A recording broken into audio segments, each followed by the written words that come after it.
Buhay na buhay lahat ng buhaya. Sandali. Sinasabi ko sa inyo, hindi na bukas. Dahil bukas sa Davao City ay meron kaming lechon na buhaya. Promise. Kanina lang ay tumawag ang Crocodile Park. At sinabi nila sa akin,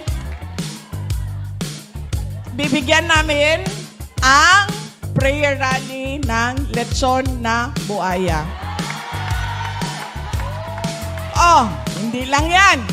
Sabi ng kaibigan ko na merong bakery, sabi niya, Inday Sara, akong bahala sa cake mo na buhaya. Gaano kahaba yung cake? 3 meters? 4 meters. Buhaya. Pagpiestahan namin ang mga buhaya.